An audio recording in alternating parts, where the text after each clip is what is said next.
बिस्मिल्लाहिर्रहमानिर्रहीम, अस्सलाम वालेकुम। एयरवाई डिजिटल नेटवर्क से डॉक्टर शाहिद मसूद दौरे पे दौरे और बहुत ज्यादा उम्मीदें वाबस्ता।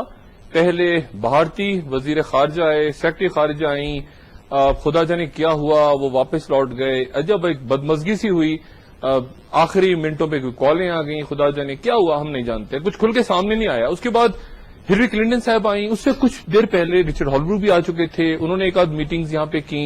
फिर हिलरी क्लिंटन आ गई, कहा गया कि स्ट्रेटेजिक डायलॉग का ये कोई दूसरा या तीसरा शायद दौर है, या दूसरा दौर है गालिबन। स्ट्रेटेजिक डायलॉग में क्या तय हुआ ये भी हम नहीं जानते। कुछ मंसूबों को शायद उन्होंने ऐलान किया है, ये मंसूबे क्या स्ट्रेटेजिक डायलॉग का हिस्सा होते हैं। बहरहाल बहुत सी चीजें ऐसी हैं जो हम समझ नहीं पा रहे, और ये सारे जो ये पूरी गत्थी जो है, स्ट्रेटेजिक डायलॉग कौन कर रहा है, फौज कहां खड़ी है, अफगानिस्तान का मामला, इंडिया का मामला, फॉरेन ऑफिस कहां खड़ा है, सिविलियन गवर्नमेंट भी है जिसे फोटोशूट्स में हम देखते हैं, लेकिन कोई असल कहते हैं कि स्ट्रेटेजिक मामलात को तय करने के लिए कोड नंबर तो एक ही है 051, लेकिन एक रावलपिंडी है और एक इस्लामाबाद, दोनों की लाइंस अलग अलग हैं। क्या एक ही पेज पे हैं, अलग अलग पेज पे हैं? अफगानिस्तान में क्या अमरीका चाह रहा है, इंडिया चाह रहा है, बहुत से उलझे हुए मामलात हैं।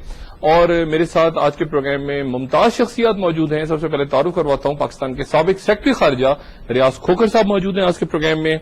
उनके साथ तशरीफ रखते हैं पाकिस्तान के एक और सफारती और खारजी हवालों से एक बहुत बड़ा नाम, कई मुल्कों में सफीर है पाकिस्तान के और साबिक सेक्रेटरी खारजा रहे, तनवीर अहमद खान साहब।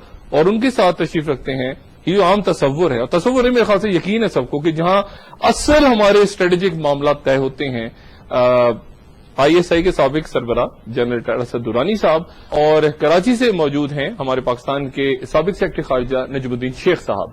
आप सब शख्सियात का बहुत शुक्रिया तशरीफ आवरी का। सबसे पहले रियाज खोखर साहब, ये स्ट्रेटेजिक डायलॉग ये कहां हुआ, कहां? मतलब हिलरी क्लिंटन आ गई, उन्होंने सिविल सोसाइटी से मुलाकात की, इंटरव्यू दिया, ये स्ट्रेटेजिक डायलॉग कहां हो रहा है?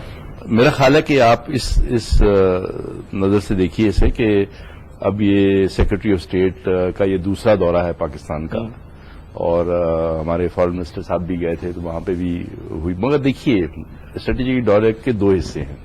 एक तो है वाकई स्ट्रेटेजिक डायलॉग जो कि जियोपॉलिटिकल इश्यूज और जो की रीजनल इश्यूज हैं इस एरिया के, वो, और दूसरा उसी का एक एस्पेक्ट है कि पाकिस्तान की अफवाज का जो एक रिश्ता है अमेरिकन अफवाज के साथ, और जो रोल है अफगानिस्तान में, वो मेरा ख्याल है हमें कोई गलतफहमी नहीं होनी चाहिए, वो पिंडी में डिस्कस होता है।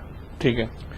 एक सिविलियन एस्पेक्ट है इसका, जहां पर ये बहुत सारे प्रोजेक्ट्स वगैरह की बात हो रही है, जो इकोनॉमिक असिस्टेंस अमेरिका दे रहा है, खास करके वो $7.5 बिलियन जो हैं, कि उसको कैसे इस्तेमाल करना है। और उसमें बहुत से एरियाज सिलेक्ट किए गए, आई थिंक 13 सब्जेक्ट से, जिसमें यानी कि प्रेपरेटरी रिपोर्ट्स, बिल वाला जो था, जी प्रेपरेटरी रिपोर्ट्स बनी हैं, दोनों तरफ से मीटिंगें हुई हैं, और काफी मैंने सुना है काफी अच्छी मीटिंगें हुई। नहीं तो ये स्ट्रेटेजिक डायलॉग नहीं, मतलब इसको एक ये ओवरऑल, अगर पानी के डैम में उन्होंने हेल्प करनी है, स्ट्रेटेजी कहां से आ गई? नहीं, देखिए ये इट्स लाइक अ शैपो कि भाई इस डायलॉग के तहत हर चीज डिस्कस होगी, सिविलियन मिलिट्री वगैरह। लेकिन उनका जो मफाद है जी, तो उनके मफादात के अंदर कोई हमारे डैम तो नहीं आ रहे ना पानी के? नहीं, वो उनके मफाद में नहीं है। उनके मफाद में इस तरह है कि अगर पाकिस्तान में ये चीजें बन जाती हैं, इंफ्रास्ट्रक्चर डेवलप हो जाता है, तो पाकिस्तान की इकोनॉमिक सिचुएशन जो है वो लॉन्ग टर्म में, यानी ये तो ओवरनाइट डैम नहीं बनेंगे, ये तो उनमें वक्त लगेगा। इसी तरह जो एनर्जी के प्रोजेक्ट्स हैं, पावर के प्रोजेक्ट्स हैं, उनमें भी वक्त लगेगा। मगर आई थिंक वो अपने पॉइंट ऑफ व्यू से कंट्रीब्यूशन कर रहे हैं कि पाकिस्तान में किसी न किसी तरीके से इकोनॉमिक स्टेबिलिटी आए। इकोनॉमिक स्टेबिलिटी से हो सकता है कि पॉलिटिकल स्टेबिलिटी आए। मेरा ख्याल है उनके लिए ये एक बहुत बड़ा खदशा है कि पाकिस्तान में पॉलिटिकल स्टेबिलिटी बेसिकली नहीं है। ये एक अमेरिकनों के ज़हन में बैठी हुई बात। तो बाकी जो असल इशू हैं, ये जो स्ट्रेटेजिक इश्यूज हैं, जो जियो पोलिटिकल वगैरह, वो तो मेरा ख्याल है ज्यादातर वो हमारे फौज के जो सरबराह हैं उनसे और फौजियों से बात करते हैं। अच्छा, यानी जो असल मामला, जी असल, अफगानिस्तान के साथ क्या अच्छा इसमें पॉलिसी होगी, या अफगानिस्तान में क्या हो रहा है, स्टेट डिपार्टमेंट खुद इसमें होता है? नहीं, खुद है ना, यानी ये भी रॉबर्ट गेट्स और पेट्रियस उस लेवल पे सारा तय हो जाता है? नहीं, मेरा ख्याल है कि उनके रिप्रेजेंटेटिव जरूर बैठते होंगे। अच्छा। अब ये मुझे नहीं पता कि हमारी तरफ से कोई اس ڈائلاگ میں وہاں بیٹھا ہے یا نہیں بیٹھا، مگر ان کے یہاں سے ضرور ہوتا ہے. دیکھیے ان کے یہاں کوئی کمپرومائز نہیں ہوتا ان چیزوں کے اوپر. اچھا. جو ان کے طور طریقے ہیں ان کو وہ فالو کرتے. نہیں لیکن فارن آفس ہوتا ہے اس ڈائلاگ؟ ہاں ایبسلوٹلی ان کی طرف سے ہوتا ہے. نہیں ہمارا فارن آفس نہیں میرا خیال ہے ہوتا ہے. انڈیا میں جب اگر ڈیوڈ پیٹریوس کی جو نا کیا نہیں تو خاص کر کے پریپریٹری میٹنگز میں تو ضرور ہوتے ہیں، مگر اصل میٹنگ جو ہیں اس میں پتہ نہیں ہوتے ہیں. لیکن سویلین سائڈ پہ حد تو ہر میٹنگ میں وہ ہوتے ہیں نا، یعنی مطلب کسی نے انڈی کی ریپرزینٹیشن ہر جگہ ہوتی ہے. ہاں وہ ویسے ایک لحاظ سے ہونی چاہیے. مقصد ہے کہ اچھی چیز ہے. اچھا فوج کو پتا ہونا چاہیے کہ کیا بات چیز ہے. جنرل صاحب اسٹریٹجک ڈائلاگ سارا معاملہ جو ہے وہ فوج اور فوج کا ہی ہے، مطلب پینٹاگن اور جی ایچ کیو درمیان میں کہیں فارن آفس کہاں آتا ہے بیچ میں یا سیولین؟ اچھا فارن آفس پر بھی چلیں ایک سروس ہے اور اس میں یہ سیولینس کہاں سے بیچ میں؟ منسٹر ایسے کوئی آ گئے تھوڑے دنوں کے لیے وہ ادھر سے ادھر ہٹ گیا، یہ ہوتے ہی نہیں ایگزسٹ کر رہے ہوتے ہیں سارا آپ لوگ. ڈاکٹر صاحب اگر لوگوں کا یہ خیال ہے کہ سارا کام فوج اور آئی ہی کرتی ہے تو مجھے تو اس قسم کے جو پرسپشن ہے اس کو ہٹانا نہیں چاہیے. ہمارا ٹیکا بنا ہوا ہے، سارے لوگ جو ہم سے ہماری طرف دیکھتے ہیں ہمیں کیا ضرورت ہے پوچھتے بھی ہم سے یہ آ کریں تو بڑی اچھی بات ہے.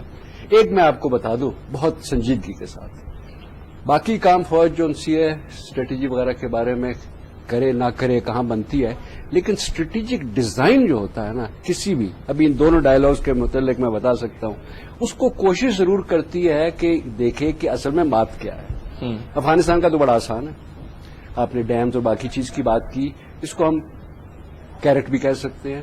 یہ اس چیز کو دکھانے کے لیے کہ ہم آپ کو دیں گے لیکن بشرطے کہ آپ ہماری فلانی مدد کریں. ناردرن وزیرستان میں یہ کریں گے، طالبان کے ساتھ مذاکرات کرتے وقت یہ کریں گے.